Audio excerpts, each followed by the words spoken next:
9월 18일 LA 한인 뉴스입니다. 첫 번째 뉴스입니다. LA 민주평통과의 자매결연 지역인 부산지역 평통협의회와 화상통화에서 LA 한인들이 난국을 잘 이겨내길 바라는 마음으로 마스크를 보내서 위로의 마음을 전달하기로 했다고 LA 민주평통이 밝혔습니다. 이승주 기자가 보도해드립니다. 2003년부터 17년째 자매 결연을 맺고 있는 LA 지역이 코로나19로 많은 어려움을 겪고 있다는 소식에 부산지역회 이영 부의장은 코로나19가 범람하는 시기에 LA 한인들이 난국을 잘 이겨내길 바라는 마음으로 마스크 1만 장이라도 보내서 위로의 마음을 전달하게 되었다는 소감을 전해왔습니다. 이에 에드워드 구 회장은 코로나19가 종식되는 데는 시간이 걸릴 것으로 생각되며 이렇게라도 교류하는 행사를 하게 되어 기쁘고 감사하며 그 마음을 동포사회에 잘 전달하겠다고 보답의 답사를 하였습니다. 또 근래 한국의 태풍 피해는 어땠는지 등 소소한 염려와 안부 등을 주고받으며 자매 결연 지역 간의 우위를 다지는 시간을 가졌습니다. 한편 LA 민주평통은 이 마스크를 홈리스, 법적 보호를 받지 못하는 사람 등 다양한 경로를 통해 부산 지역회 모든 자문위원들의 정성 어린 마음을 전달할 계획입니다. 이승주였습니다. 다음 뉴스입니다. LA 총영사관은 오늘 5층 대회의실에서 오렌지 카운티 한국전 기념비 건립위원회 노명수 회장과 함께 한국전 기념비 건립에 관심을 갖고 특히 건립비 지원을 한 인사들에게 감사패를 증정하는 증정식이 있었습니다. 최명희 기자입니다. 오늘 감사패 증정식에서는 총 8명이 감사패를 받았습니다.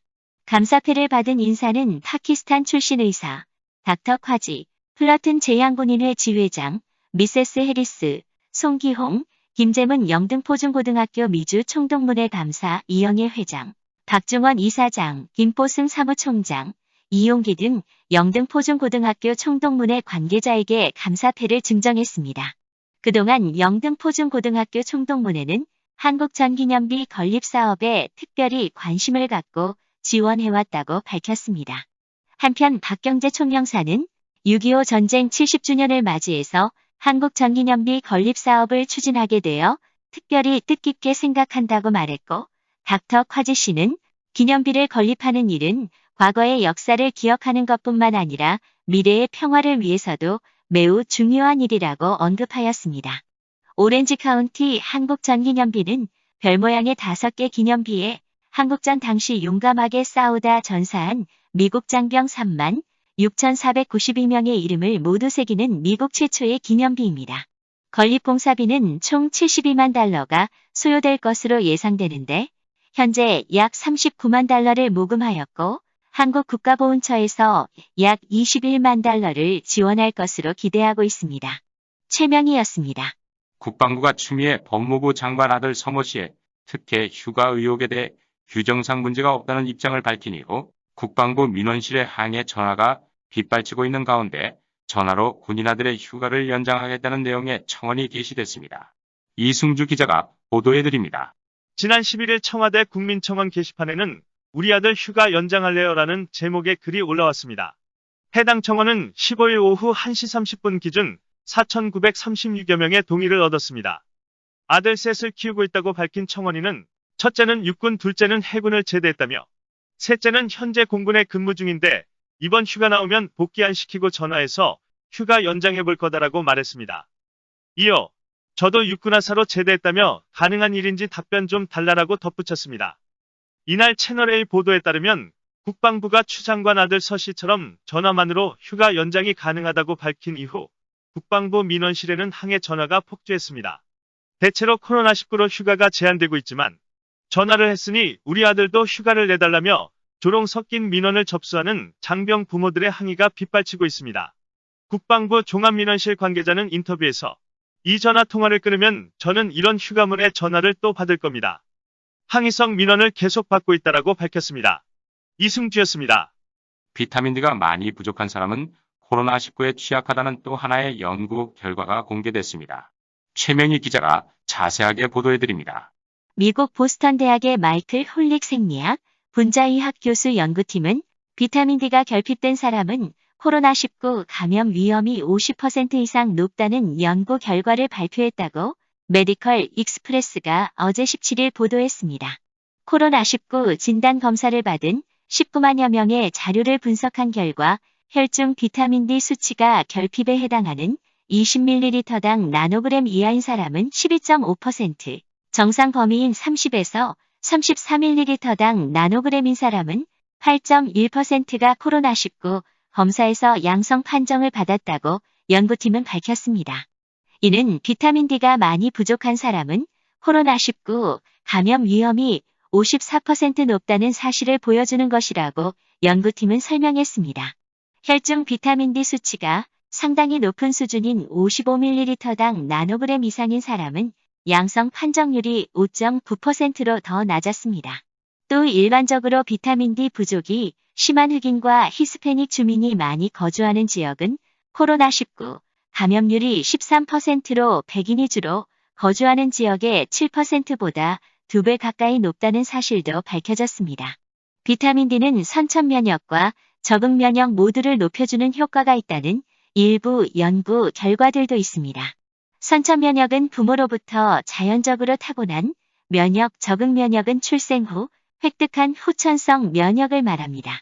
미국 내분 비학회는 아이들은 비타민 D를 하루 401,000IU, 청소년과 성인은 1,500에서 2,000IU를 섭취하도록 권장하고 있습니다. 비타민 D는 태양의 자외선에 노출된 피부를 통해 체내에서 합성되기 때문에 햇볕 비타민이라는 별명이 붙어 있습니다. 이를 통해 우리 몸에 필요한 비타민 D의 90%가 공급됩니다. 식품 중에는 기름 많은 생선인 연어, 참치, 고등어, 간, 계란 노른자, 치즈 등에 들어있으며 비타민 D가 첨가된 시리얼과 우유 그리고 비타민 D 보충제를 통해서도 섭취가 가능합니다. 이 연구 결과는 온라인 과학 전문지 플러스원 최신호에 발표됐습니다. 이상 최명희였습니다. 대구 지역 동충하초 사업 설명회에서 참석자의 96%가 코로나19 확진 판정을 받은 가운데 유일하게 감염을 피한 50대 남성 A씨가 주목받고 있습니다. A씨는 다른 참석자들과 달리 설명회 3시간 동안 KF94 마스크를 착용하고 있던 것으로 드러났습니다. 이승주 기자가 전합니다. 16일 방역당국과 대구시 등에 따르면 최근 대구 지역 동충하초 흡투자 사업 설명회에서 일어난 집단 감염으로 현재까지 참석자 27명 중 26명이 양성 판정을 받았습니다. 하지만 50대 남성 A씨는 참석자 중 유일하게 감염을 피했습니다. 그가 감염을 피할 수 있었던 이유는 크게 2가지였습니다.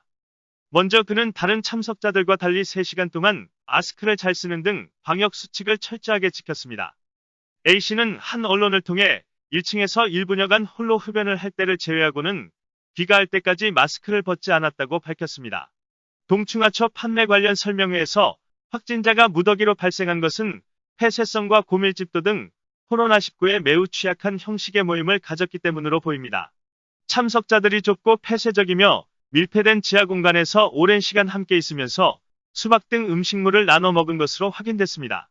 하지만 A씨는 음식물을 먹지 않았던 것으로 알려졌습니다. 또 A씨는 바이러스 차단 효과가 높은 KF94 마스크를 착용했습니다.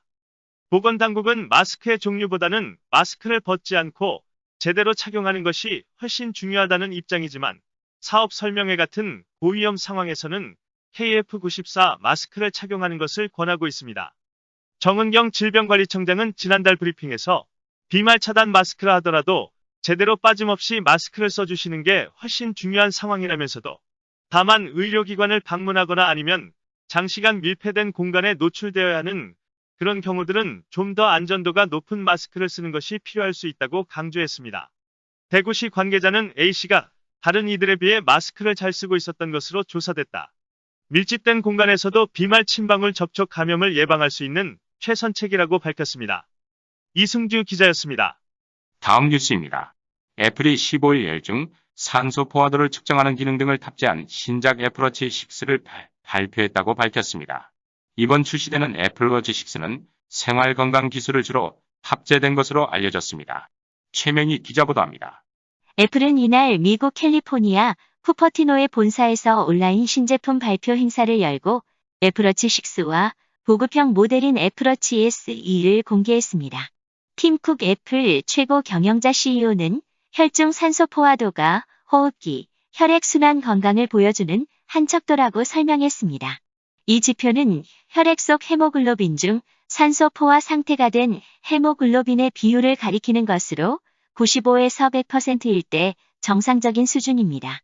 애플워치 6는 시계 뒷면에 4개 포토 다이오드, 적외선 적색 등 4개 LED 발광 다이오드 클러스터를 이용해 혈액의 반사광을 측정한 뒤 혈액 색깔을 근거로 알고리즘을 이용해 15초 만에 혈중 산소 포화도를 측정합니다.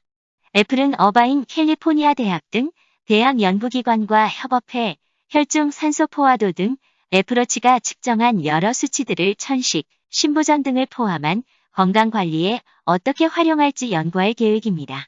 특히 코로나19나 독감 같은 호흡기 질환의 초기 신호로 사용할 수 있는지도 연구한다고 밝혔습니다. 최명희가 보도했습니다.